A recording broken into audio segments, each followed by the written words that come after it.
श्री शिवाय नमस्तुभ्यम my YouTube family. Welcome back to my channel Shweta Rajput versatile. Guys, कैसे हैं आप लोग?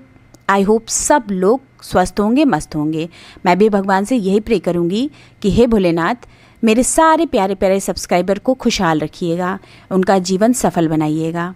तो गाइज़, आज मैं आपको इस वीडियो में श्रावण मास महात्म्य के अध्याय नंबर 16 से लेकर 20 तक की कथा सुनाने जा रही हूँ। आपसे यही रिक्वेस्ट करूँगी कि कृपया करके इस संपूर्ण कथा को सुनिएगा। तो आइए चलिए अब हम सुनते हैं श्रावण मास महात्म्य के अध्याय नंबर 16 की कथा बिना विलंब किए। ईश्वर बोले, हे सनत कुमार, अब मैं शीतला सप्तमी व्रत को कहूँगा। श्रावण मास में शुक्ल पक्ष की सप्तमी तिथि को ये व्रत करना चाहिए।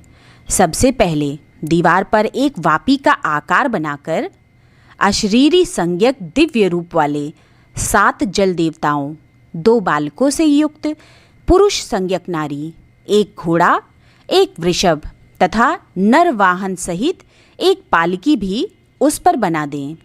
इसके बाद 16 उपचारों से 7 जल देवताओं की पूजा होनी चाहिए। इस व्रत के साधन में ककड़ी और दधी ओदन का नैवेद्य अर्पित करना चाहिए। उसके बाद नैवेद्य के पदार्थों में से ब्राह्मण को वायन देना चाहिए। इस प्रकार 7 वर्ष तक इस व्रत को करने के बाद उद्यापन करना चाहिए। इस व्रत में प्रत्येक वर्ष 7 सुवासिनियों को भोजन कराना चाहिए। जल देवताओं की प्रतिमाएं एक सुवर्ण पात्र में रखकर बालकों सहित एक दिन पहले सायंकाल में भक्तिपूर्वक उनकी पूजा करनी चाहिए। प्रातःकाल पहले ग्रह होम करके देवताओं के निमित्त चरु से होम करना चाहिए। जिसने पहले इस व्रत को किया और उसे जो फल प्राप्त हुआ उसे आप सुने। सौराष्ट्र देश में शोभन नामक एक नगर था। उसमें सभी धर्मों के प्रति निष्ठा रखने वाला एक साहूकार रहता था। उसने जल रहित एक अत्यंत निर्जन वन में बहुत पैसा खर्च करके शुभ तथा मनोहर सीढ़ियों से युक्त पशुओं को जल पिलाने के लिए सरलता से उतरने चढ़ने योग्य दृढ़ पत्थरों से बंधी हुई तथा लंबे समय तक टिकने वाली एक बावली बनवाई।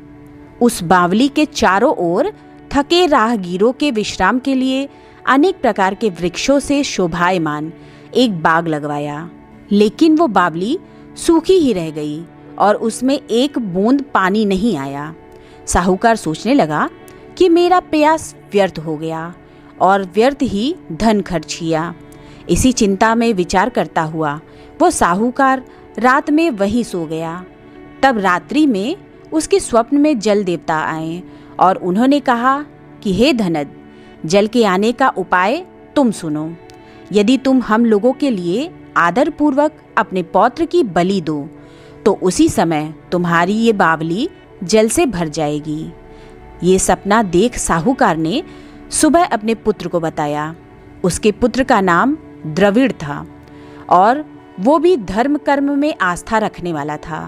वो कहने लगा, आप मुझ जैसे पुत्र के पिता हैं। ये धर्म का कार्य है, इसमें आपको ज़्यादा विचार ही नहीं करना चाहिए।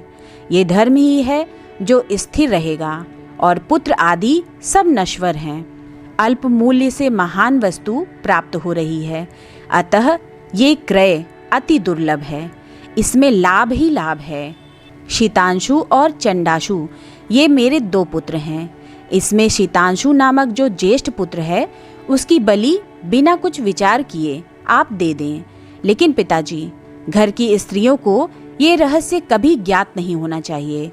उसका उपाय ये है कि इस समय मेरी पत्नी गर्भ से है और उसका प्रसव काल भी निकट है, जिसके लिए वो अपने पिता के घर जाने वाली है। छोटा पुत्र भी उसके साथ जाएगा। हे तात, उस समय ये कार्य निर्विघ्न रूप से संपन्न हो जाएगा।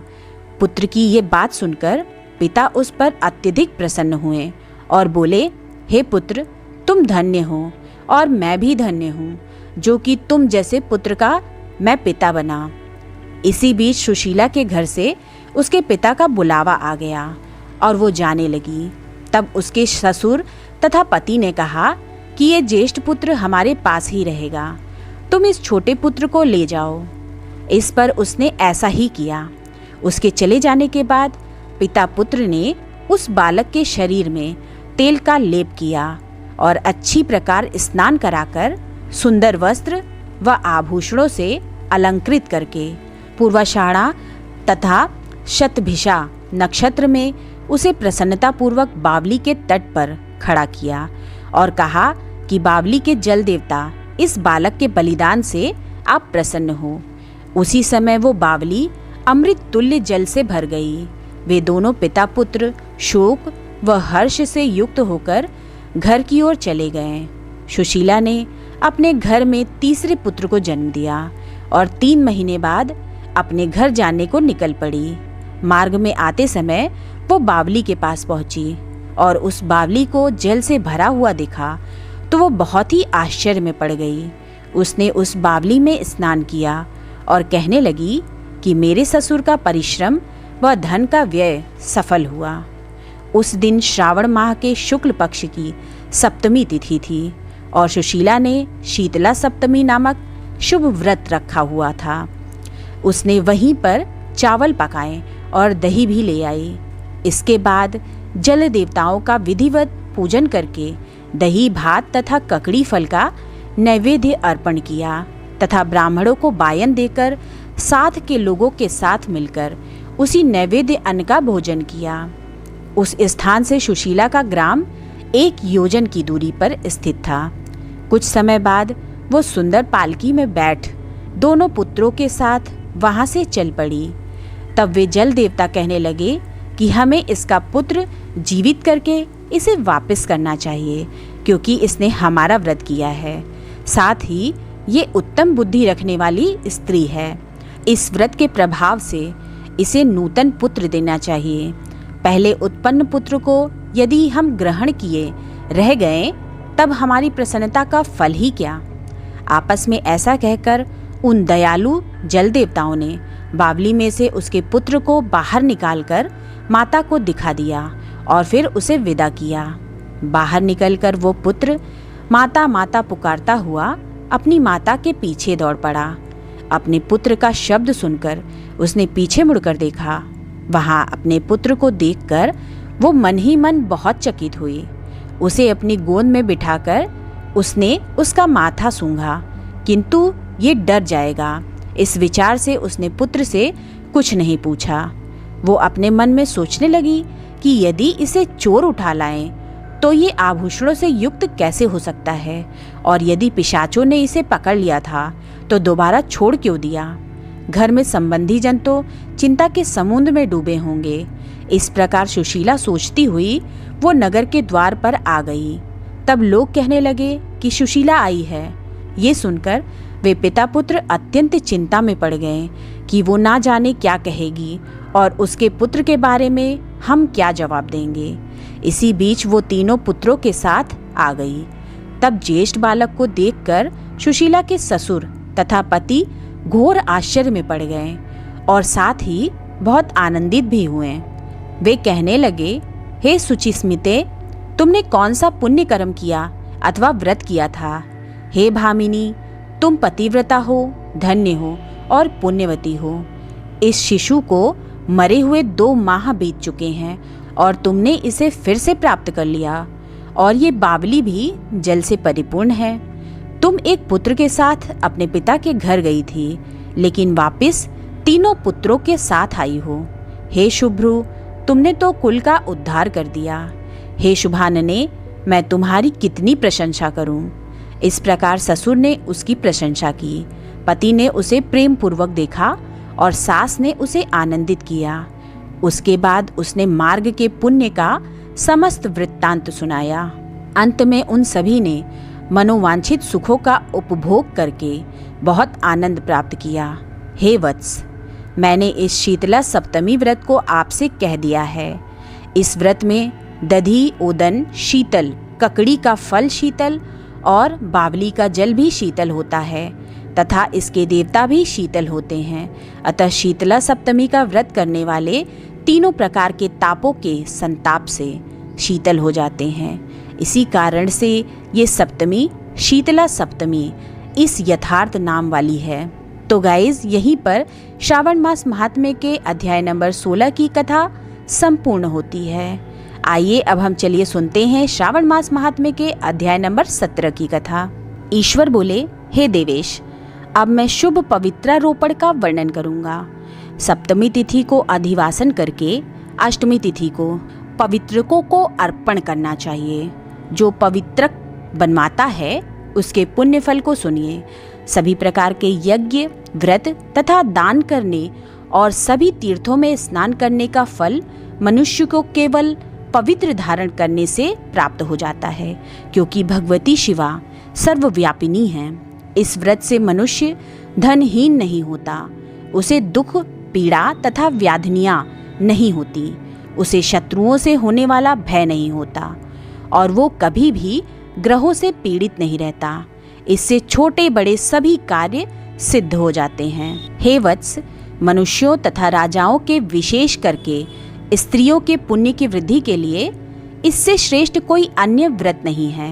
हे तात, सौभाग्य प्रदान करने वाले इस व्रत को मैंने आपके प्रति स्नेह के कारण बताया है। हे ब्रह्मपुत्र, श्रावण मास के शुक्ल पक्ष की सप्तमी तिथि को अधिवासन करके देवी के प्रति उत्तम भक्ति से संपन्न वो मनुष्य सभी सामग्रियों से युक्त होकर सभी पूजा द्रव्यों, गंध, पुष्प, फल आदि अनेक प्रकार के नैवेद्य तथा वस्त्राभरण आदि संपादित करके इनकी शुद्धि करे। इसके बाद पंचगव्य का प्राशन कराए, चरु से दिग्बली प्रदान करे तथा अधिवासन करे। उसके बाद सदृश वस्त्रों तथा पत्रों से इस पवित्रक को आच्छादित करें। पुनः देवी के उस मूल मंत्र से उसे 100 बार अभिमंत्रित करके सर्व शोभा समन्वित उस पवित्रक को देवी के समक्ष स्थापित करें। इसके बाद देवी का मंडप बनाकर रात्रि में जागरण करें और नट, नर्तक तथा वीरांगनाओं के अनेक विध कुशल समूहों और गाने बजाने तथा नाचने की कला में प्रवीण लोगों को देवी के समक्ष स्थापित करें। उसके बाद प्रातःकाल विधिवत स्नान करके पुनः बलि प्रदान करें। इसके बाद विधिवत देवी की पूजा करके स्त्रियों तथा द्विजों को भोजन कराएं। पहले देवी को पवित्रक अर्पण करें और अंत में दक्षिणा प्रदान करें। हे वत्स, अपनी सामर्थ्य के अनुसार कार्य सिद्धि करने वाले उस नियम को धारण करें। राजा को प्रयत्न पूर्वक स्त्री के प्रति आसक्ति, जुआ, आखेट तथा मांस आदि का परित्याग कर देना चाहिए। ब्राह्मणों तथा आचार्यों को स्वाध्याय का और वैश्यों को खेती का कार्य तथा व्यवसाय नहीं करना चाहिए। 7, 5, 3, 1 अथवा आधा दिन ही त्याग पूर्वक रहना चाहिए और देवी के कार्यों में निरंतर अपने मन में आसक्ति बनाए रखनी चाहिए। हे मुनि सत्तम, जो बुद्धिमान व्यक्ति विधान पूर्वक पवित्रारोपण नहीं करता है उसकी वर्ष भर की पूजा व्यर्थ हो जाती है। अतः मनुष्यों को चाहिए कि देवी परायण तथा भक्ति से संपन्न होकर प्रत्येक वर्ष शुभ पवित्रारोपण अवश्य करें। कर्क अथवा सिंह राशि में सूर्य के प्रवेश करने पर शुक्ल पक्ष की अष्टमी तिथि को देवी को पवित्रक अर्पित करना चाहिए। हे सनत कुमार, इसके ना करने में दोष होता है, इसे नित्य करना बताया गया है। सनत कुमार बोले, हे देवदेव, हे महादेव, हे स्वामिन, आपने जिस पवित्रक का कथन किया वो कैसे बनाया जाना चाहिए, उसकी संपूर्ण विधि बताएं। ईश्वर बोले, हे सनत कुमार, सुवर्ण, ताम्र, चांदी, रेशमी वस्त्र से निकाले गए कुश, काश के अथवा ब्राह्मणी के द्वारा काटे गए कपास के सूत्र को तिगुना करके फिर उसका तिगुना करके पवित्रक बनाना चाहिए। उसमें 308 तारों का पवित्रक उत्तम और 270 तारों का पवित्रक माध्यम बना गया है। 180 तारों वाले पवित्रक को कनिष्ठ जानना चाहिए। इसी प्रकार 100 ग्रंथि का पवित्रक उत्तम, 50 ग्रंथि का पवित्रक माध्यम तथा 26 ग्रंथि का सुंदर पवित्रक कनिष्ठ होता है।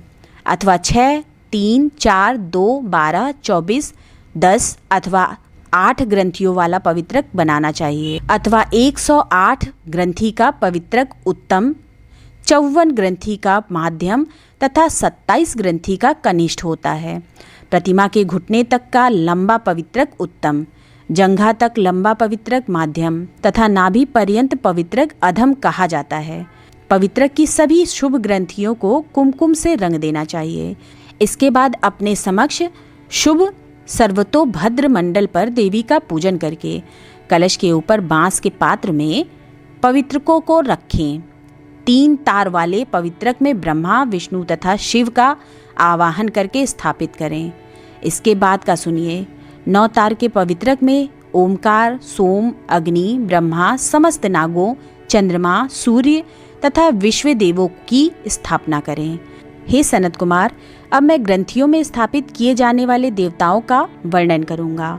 क्रिया, पौरुषी, वीरा, विजया, अपराजिता, मनोन्मनी, जाया, भद्रा, मुक्ति और ईशा ये देवियां हैं। इनके नामों के पूर्व में प्रणव तथा अंत में नमः लगाकर ग्रंथि संख्या के अनुसार क्रमशः आवाहन करके चंदन आदि से इनकी पूजा करनी चाहिए। इसके बाद प्रणव से आमंत्रित करके देवी को धूप अर्पण करना चाहिए। हे सनत कुमार, मैंने आपसे देवी के इस शुभ पवित्रारोपण का वर्णन कर दिया। इसी प्रकार अन्य देवताओं का भी पवित्रारोपण प्रतिपदा आदि तिथियों में करना चाहिए। मैं उन देवताओं को आपको बताता हूँ। कुबेर, लक्ष्मी, गौरी, गणेश, चंद्रमा, बृहस्पति, सूर्य, चंडिका, अम्बा, वासुकी, ऋषिगण, चक्रपाणी, अनंत, शिवजी, ब्रह्मा और पितर, इन देवताओं की पूजा प्रतिपदा आदि तिथियों में करनी चाहिए। ये मुख्य देवता का पवित्रारोपण है। उनके अंग देवता का पवित्रक 3 सूत्रों का होना चाहिए। ईश्वर बोले, हे विपेंद्र, अब मैं श्रावण मास के दोनों पक्षों की 9वीं तिथियों के करणीय कृत्य को बताऊंगा। इस दिन कुमारी नामक दुर्गा की यथाविधि पूजा करनी चाहिए। दोनों पक्षों की 9वीं के दिन नक्त व्रत करें और उसमें दुग्ध तथा मधु का आहार ग्रहण करें अथवा उपवास करें। उस दिन कुमारी नामक उन पाप नाशनी दुर्गा चंडिका की चांदी की मूर्ति बनाकर भक्ति पूर्वक सदा उनका अर्चन करें। गंध, चंदन, कनेर के पुष्पों, दशांग, धूप और मोदकों से उनका पूजन करें। उसके बाद कुमारी कन्या, स्त्रियों तथा विप्रों को श्रद्धा पूर्वक भोजन कराएं। फिर मौन धारण करके स्वयं बिल्व पत्र का आहार ग्रहण करें। इस प्रकार जो मनुष्य अत्यंत श्रद्धा के साथ दुर्गा जी की पूजा करता है वो उस परम धाम को जाता है जहाँ देव बृहस्पति विद्यमान हैं। हे विधिनंदन, ये मैंने आपसे 9वीं तिथि का कृत्य कह दिया।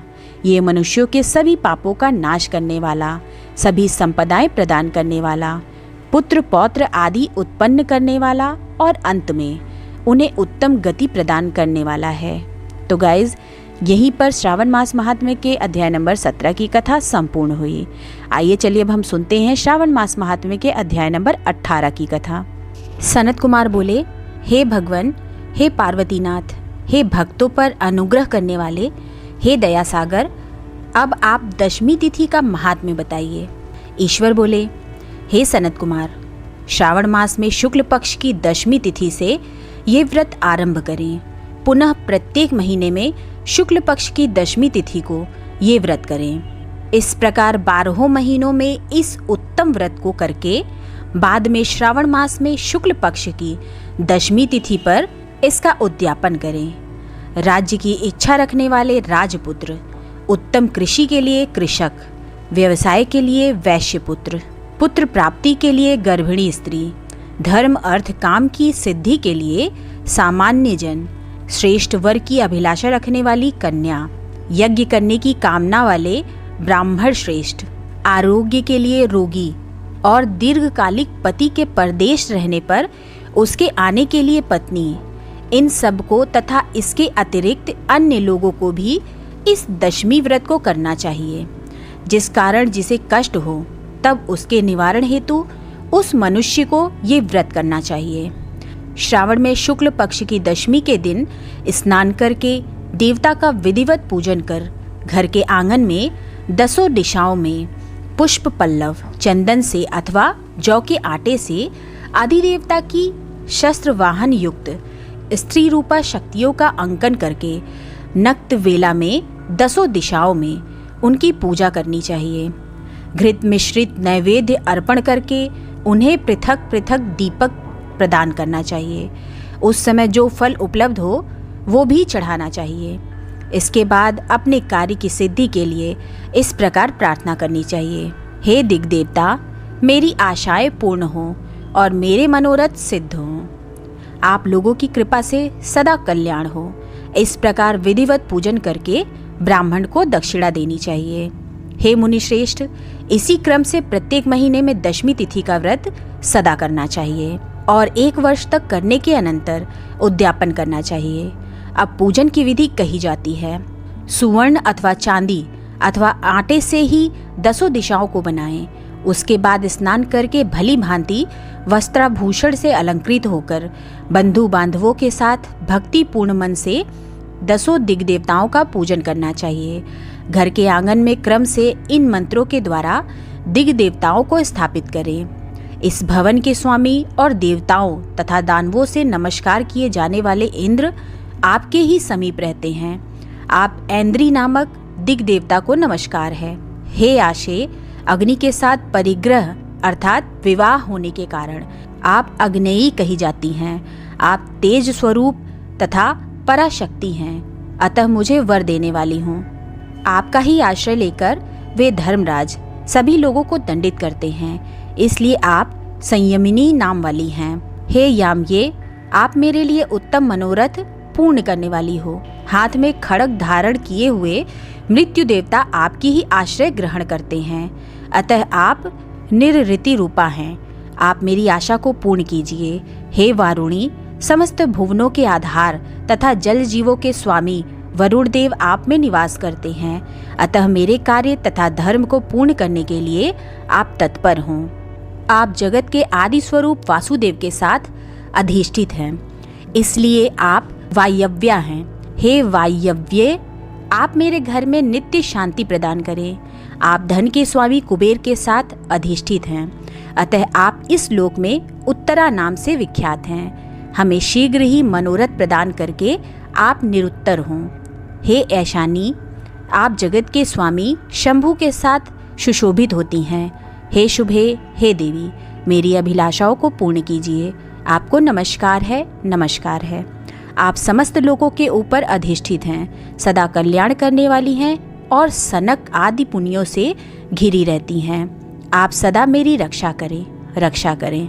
सभी नक्षत्र, ग्रह, तारागण तथा जो नक्षत्र माताएं हैं और जो भूत प्रेत तथा विघ्न करने वाले विनायक हैं, उनकी मैंने भक्ति युक्त मन से भक्तिपूर्वक पूजा की है। वे सब मेरे अभीष्ट की सिद्धि के लिए सदा तत्पर हूँ। नीचे के लोकों में आप सर्पों तथा नेवलों के द्वारा सेवित हैं, अतः नाग पत्नियों सहित आप मेरे ऊपर प्रसन्न हो।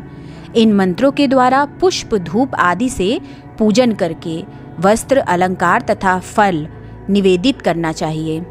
इसके बाद वाद्य ध्वनि, गीत, नृत्य आदि मंगल कृत्यों और नाचती हुई श्रेष्ठ स्त्रियों के सहित जागरण करके रात्रि व्यतीत करनी चाहिए।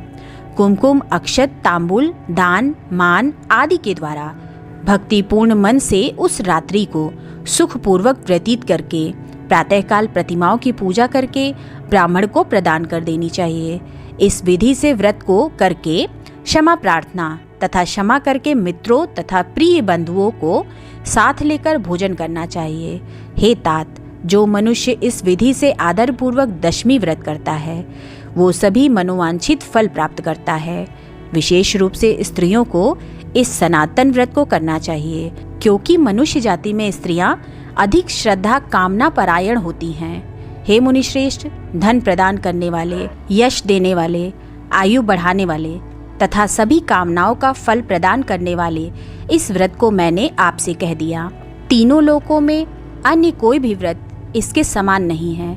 हे ब्रह्मपुत्रों में श्रेष्ठ, वांछित फल की कामना करने वाले जो मनुष्य दशमी तिथि को 10 दिशाओं की सदा पूजा करते हैं, उनके हृदय में स्थित सभी बड़ी बड़ी कामनाओं को वे दिशाएं फलीभूत कर देती हैं। इसमें अधिक कहने से क्या प्रयोजन।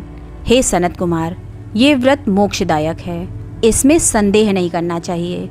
इस व्रत के समान न कोई व्रत है और न तो होगा। तो गाइज, यहीं पर श्रावण मास महात्म्य के 18 अध्याय की कथा संपूर्ण होती है। तो आइए चलिए अब हम सुनते हैं श्रावण मास महात्म्य के अध्याय नंबर 19 की कथा। ईश्वर बोले, हे महामुने, अब मैं श्रावण मास में दोनों पक्षों की एकादशी तिथि को जो किया जाता है उसे कहता हूँ, आप सुनिए। हे वत्स, रहस्यमय, अतिश्रेष्ठ, महान पुण्य प्रदान करने वाले तथा महापातकों का नाश करने वाले इस व्रत को मैंने किसी से नहीं कहा है। ये एकादशी व्रत श्रवण मात्र से मनुष्यों को वांछित फल प्रदान करने वाला, पापों का नाश करने वाला, सभी व्रतों में श्रेष्ठ तथा शुभ है। इसे मैं आपसे कहूँगा, आप एकाग्रचित होकर सुनिए। दशमी तिथि में प्रातःकाल स्नान करके शुद्ध होकर संध्या आदि कर लें और वेद वेदता, पुराणज्ञ तथा जितेंद्रीय विप्रों से आज्ञा लेकर 16 उपचारों से देवाधिदेव भगवान का विधिवत पूजन करके इस प्रकार प्रार्थना करें। हे पुंडरीकाक्ष, मैं एकादशी को निराहार रहकर दूसरे दिन भोजन करूँगा। हे अच्युत, आप मेरे शरणदाता होइए। हे वत्स, गुरु, देवता तथा अग्नि की सन्निधि में नियम धारण करें और उस दिन काम क्रोध रहित होकर भूमि पर शयन करें। उसके बाद प्रातःकाल होने पर भगवान केशव में मन लगाएं।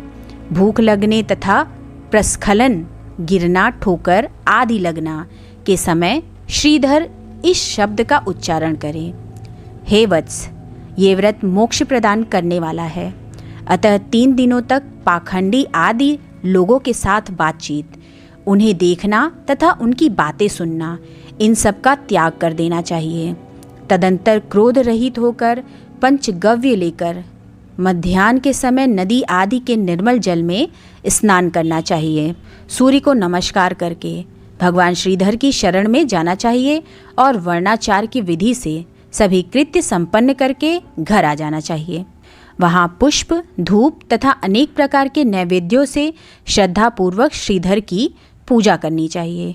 उसके बाद सुवर्ण में पंचरत्न युक्त श्वेत चंदन से लिप्त तथा 2 वस्त्रों से आच्छादित कलश को स्थापित करके और शंख चक्र गदा युक्त देवाधिदेव श्रीधर की प्रतिमा स्थापित कर उनकी पूजा करके गीत, वाद्य तथा कथा श्रवण के साथ रात्रि में जागरण करना चाहिए। इसके बाद विमल प्रभात होने पर द्वादशी के दिन विधिवत पूजन करके कृतकृत्य होकर बुद्धिमान को चाहिए कि श्रीधर नाम का जाप करे।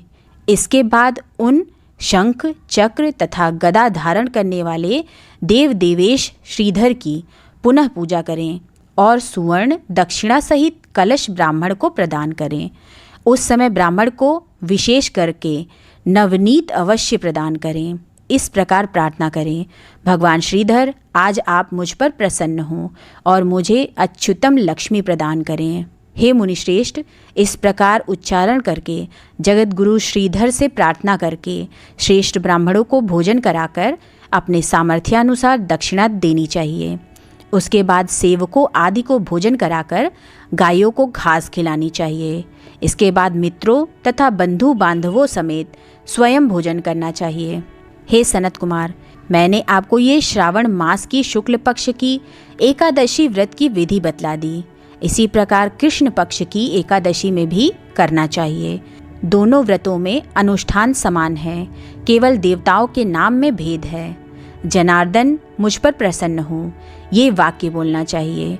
शुक्ल एकादशी के देवता श्रीधर हैं और कृष्ण एकादशी के देवता जनार्दन हैं। हे सनत कुमार, ये मैंने आपसे दोनों एकादशियों के व्रत का वर्णन कर दिया है। इस एकादशी व्रत के समान पुण्य व्रत ना तो कभी हुआ और ना होगा। आपको ये व्रत गुप्त रखना चाहिए और दुष्ट हृदय वाले को नहीं प्रदान करना चाहिए। ईश्वर बोले, हे सनत कुमार, अब मैं द्वादशी तिथि में होने वाले श्रीहरि के पवित्रारोपण व्रत का वर्णन करूंगा। पिछले अध्याय में देवी की कही गई पवित्रारोपण विधि के समान ही इसका भी पवित्रारोपण है। इसमें जो विशेष बात है उसे मैं बताऊंगा। सावधान चित्त होकर सुनिए। हे महामुने, इस व्रत के लिए जो अधिकारी बताया गया है उसे आप सुने। ब्राह्मण, क्षत्रिय, वैश्य, शूद्र तथा स्त्री, इन सभी को अपने धर्म में स्थित होकर भक्तिपूर्वक पवित्रारोपण करना चाहिए। द्विज को चाहिए कि अतो देवा अवन्तु नो यतो विष्णुर्विचक्रमे पृथ्व्याः सप्त धामभिः। इस मंत्र से विष्णु की पूजा करें। स्त्रियों तथा शूद्रों के लिए नाम मंत्र है जिसके द्वारा वे विष्णु की पूजा करें। इसी प्रकार द्विज कद्रुदाय इस मंत्र से शिव जी की पूजा करें। स्त्रियों तथा शूद्रों के लिए नाम मंत्र है जिसके द्वारा वे शिव जी की पूजा करें। सतयुग में मणिमय, त्रेता में सुवर्णमय, द्वापर में रेशम का और कलयुग में कपास का सूत्र पवित्रक के लिए बताया गया है। सन्यासियों को शुभ मानस पवित्रारोपण करना चाहिए। बनाए गए पवित्रक को सर्वप्रथम बांस की सुंदर टोकरी में रखकर शुद्ध वस्त्र से ढककर भगवान के सम्मुख रखें और इस प्रकार कहें, हे प्रभु, क्रियालोप के विधान के लिए जो आपने आच्छादन किया है, हे देव, आपकी प्रसन्नता के लिए मैं इसे करता हूँ। हे देव, मेरे इस कार्य में विघ्न ना उत्पन्न हो। हे नाथ, मुझ पर दया कीजिए। हे देव, सब प्रकार से सर्वदा आप ही मेरी परम गति हैं। हे जगतपते, मैं इस पवित्रक से आपको प्रसन्न करता हूँ। ये काम क्रोध आदि मेरे व्रत का नाश करने वाले ना हों। हे देवेश, आप आज से लेकर वर्ष पर्यंत अपने भक्त की रक्षा करें। आपको नमस्कार है। इस प्रकार कलश में देवता की प्रार्थना करके बांस के शुभ पात्र में स्थित पवित्रक की आदर पूर्वक प्रार्थना करनी चाहिए। हे पवित्रक, वर्ष भर की गई पूजा की पवित्रता के लिए विष्णु लोक से आप इस समय यहाँ पधारें। आपको नमस्कार है। हे देव, मैं विष्णु के तेज से उत्पन्न मनोहर, सभी पापों का नाश करने वाले तथा सभी कामनाओं को पूर्ण करने वाले इस पवित्रक को आपके अंग में धारण कराता हूँ। हे देवेश, हे पुराण पुरुषोत्तम, आप मेरे द्वारा आमंत्रित हैं, अतः आप मेरे समीप पधारें। मैं आपका पूजन करूँगा। आपको नमस्कार है। मैं प्रातःकाल आपको ये पवित्रक निवेदन करूँगा। उसके बाद पुष्पांजलि देकर रात्रि में जागरण करना चाहिए। एकादशी के दिन अधिवासन करें और द्वादशी के दिन प्रातःकाल पूजन करें। पुनः हाथ में गंध, दूर्वा तथा अक्षत के साथ पवित्रक लेकर ऐसा कहें, हे देवदेव, आपको नमस्कार है। वर्ष पर्यंत की गई पूजा का फल देने वाले इस पवित्रक को पवित्रीकरण हेतु आप ग्रहण कीजिए। मैंने जो भी दुष्कृत किया है उसके लिए आप मुझे आज पवित्र कीजिए। हे देव, हे सुरेश्वर, आपके अनुग्रह से मैं शुद्ध हो जाऊं। इस प्रकार मूल मंत्र से संपुटित इन मंत्रों के द्वारा पवित्रक अर्पण करें। उसके बाद महानैवेद्य अर्पित करके निराजन कर प्रार्थना करें और मूल मंत्र से घृत सहित खीर का अग्नि में हवन करें। इसके बाद इसी मंत्र से पवित्रक का विसर्जन करके इस प्रकार बोलें, हे पवित्रक, वर्ष भर की गई मेरी शुभ पूजा को पूर्ण करके अब आप विसर्जित होकर विष्णु लोक को प्रस्थान करें। इसके बाद पवित्रक को उतार कर ब्राह्मण को प्रदान कर दें अथवा जल में विसर्जित कर दें। हे वत्स, मैंने आपसे श्रीहरि के इस पवित्रारोपण का वर्णन कर दिया। इसे करने वाला इस लोक में सुख भोग कर अंत में वैकुंठ प्राप्त करता है। जय श्री हरि। तो भक्तों, यहीं पर श्रावण मास महात्म्य के अध्याय नंबर 19 की कथा संपूर्ण होती है। तो आइए चलिए अब हम सुनते हैं श्रावण मास महात्म्य के अध्याय नंबर 20 की कथा। ईश्वर बोले, हे सनत कुमार, अब मैं आपके समक्ष त्रयोदशी तिथि का कृत्य कहता हूँ।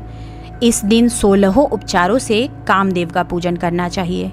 अशोक, मालती पुष्प, देवताओं को प्रिय कमल, कौसुम्भ तथा बकुल पुष्पों और अन्य प्रकार के भी सुगंधित पुष्पों, रक्त अक्षत, पीले चंदन, शुभ सुगंधित द्रव्यों तथा पुष्टि प्रदान करने वाले तथा तेज की वृद्धि करने वाले अन्य पदार्थों से पूजन करना चाहिए। नैवेद्य और मुख के लिए रोचक तांबुल अर्पित करना चाहिए। तांबुल अर्थात पान में चिकनी उत्तम सुपारी, खैर, चूना, जावित्री, जायफल, लवंग, इलायची, नारिकेल बीज के छोटे टुकड़े, सोने तथा चांदी के पात्र, कपूर और केसर, इन पदार्थों को मिलाना चाहिए। मगध देश में उत्पन्न होने वाले श्वेत वर्ण पके हुए पुराने दृढ़ तथा रसमय तांबूल संबरासुर के शत्रु कामदेव की प्रसन्नता के लिए अर्पित करना चाहिए। उसके बाद मोम से बनाई गई बत्तियों से कामदेव का नीराजन करें और पुनः पुष्पांजलि प्रदान करें। इसके बाद उनके नामों से प्रार्थना करें, जो इस प्रकार से है। समस्त उपमानों में सुंदर तथा भगवान का पुत्र प्रद्युम्न, मीनकेतन, कंदर्प, अनंग, मनमथ, मार, कामात्म संभूत, झष केतु और मनोभव, कस्तूरी से सुशोभित जिनका वक्ष स्थल आलिंगन के चिन्हों से अलंकृत है। हे पुष्पधनवन, हे संभरासुर के शत्रु, हे कुसुमेश, हे रतिपति, हे मकरध्वज, हे पंचेश, हे मदन, हे समर, हे सुंदर, देवताओं की सिद्धि के लिए आप शिव के द्वारा दग्ध हो गए। उसी कार्य से आप परोपकार की मर्यादा कहे जाते हैं। आपके दिग्विजय करने में बसंत की सहायता निमित्त मात्र है। इंद्र दिन रात आपका मनोरंजन करने में लगे रहते हैं, क्योंकि अपने पद से च्युत होने की शंका में वे तपस्वियों से भयभीत रहते हैं। आपके अतिरिक्त दृढ़ मन वाला कौन है जो शिवजी से विरोध कर सकता है? पर ब्रह्मानंद के समान आनंद देने वाला आपके अतिरिक्त दूसरा कौन है? तथा महामोह की सेनाओं में आपके सम्मान तेजस्वी कौन है? अनिरुद्ध के स्वामी और मलयगिरी पर उत्पन्न चंदन तथा अगरु से सुवासित विग्रह वाले जो देवेश कृष्ण पुत्र हैं, वो आप ही हैं। हे शरतकालीन चंद्रमा के उत्तम मित्र, हे जगत की सृष्टि के कारण, जगत पर विजय के समय दक्षिण दिशा तथा पनवन देव आपके सहायक थे। हे नाथ, आपका अस्त्र महान, निष्फल न होने वाला, अत्यंत दूर तक जाने वाला, मर्म स्थल का छेदन करने वाला, करुणा शून्य तथा प्रतिकार रहित है। सुना गया है कि वो अत्यंत कोमल होते हुए भी महान क्षोभ करने वाला और अपने तुल्य पदार्थ को भी दर्शन मात्र से ही क्षुभित करने वाला है। जगत पर विजय करने में सहायक होने से प्रवृत्ति ही आपका मुख्य अलंकार है। हे विभो, आपने सभी श्रेष्ठ देवताओं को उपहास के योग्य बना दिया, क्योंकि ब्रह्मा जी अपनी पुत्री में कामासक्त हो गए, विष्णु जी वृंदा में अनुरक्त कहे गए हैं और शिव जी पर स्त्री के कारण अस्पर्श्य हो गए। हे मानद, ये वर्णन मैंने मुख्य रूप से किया है, अधिक कहने से क्या लाभ। इस लोक में अपने वश में रहने वाले ब्राह्मण विरले हैं। अतः हे भगवान, इस की गई पूजा से आप प्रसन्न हो। श्रावण मास में शुक्ल पक्ष की त्रयोदशी तिथि के दिन पूजा करके कामदेव प्रवृत्ति मार्ग के विषयासक्त व्यक्ति को अत्यधिक पराक्रम तथा शक्ति करते हैं और निवृत्ति मार्ग में संलग्न व्यक्ति से अपने विकार को हर लेते हैं। श्रावण मास में शुक्ल पक्ष की त्रयोदशी तिथि में अपनी पूजा के द्वारा संतुष्ट होकर ये कामदेव सकाम पुरुष को अनेक प्रकार के अलंकारों से भूषित तथा मनोरम स्त्रियां प्रदान करते हैं और दीर्घजीवी, गुणों से संपन्न, सुख देने वाले तथा श्रेष्ठ वंश परंपरा वाले अनेक पुत्र देते हैं। हे मानद, त्रयोदशी तिथि का जो शुभ कृत्य है उसे मैंने कह दिया। अब चतुर्दशी तिथि में जो करना चाहिए उसे सुनिए। अष्टमी को देवी का पवित्रारोपण करने को मैंने आपसे कहा है। वो यदि उस दिन न किया गया हो तो चतुर्दशी के दिन पवित्रक धारण कराएं। चतुर्दशी तिथि को त्रिनेत्र शिव को पवित्रक अर्पण करना चाहिए। इसमें पवित्रक धारण कराने की विधि देवी तथा विष्णु जी की पवित्रक विधि के समान ही है। केवल प्रार्थना तथा नाम आदि में अंतर कर लेना चाहिए। शैव, आगम तथा जाबाल आदि ग्रंथों में इसकी जो विधि है उसी को मैंने कहा है।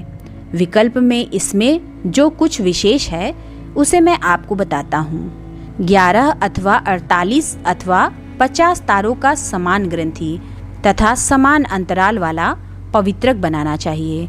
पवित्रक 12 अंगुल प्रमाण के, 8 अंगुल प्रमाण के, 4 अंगुल प्रमाण के अथवा पूजित शिवलिंग के विस्तार के प्रभाव वाले बनाकर शिवजी की प्रसन्नता के लिए अर्पण कर देना चाहिए।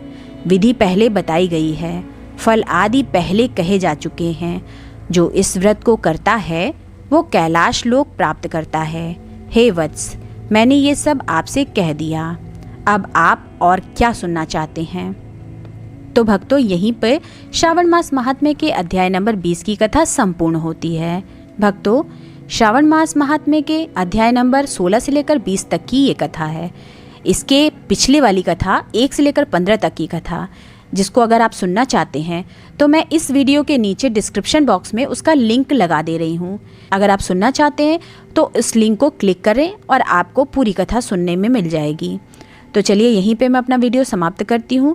कथा अगर पसंद आए तो मेरे चैनल को सब्सक्राइब कर ले और बेल आइकन प्रेस करना बिल्कुल ना भूले, जिससे मेरे आगे आने वाले लेटेस्ट वीडियो की नोटिफिकेशन आपको तत्काल मिल सके। मेरे वीडियो को लाइक एंड कमेंट्स भी करें। मेरे वीडियो को अपने फेसबुक, व्हाट्सएप, इंस्टाग्राम पे अपने रिश्तेदारों, अपने दोस्तों, यारों, मित्रों, परिवारजनों से, माता पिता सभी को शेयर करें। शेयर करना बिल्कुल ना भूलें। तो चलिए, मिलते हैं नेक्स्ट वीडियो में आगे की अध्याय के साथ इसी कथा में।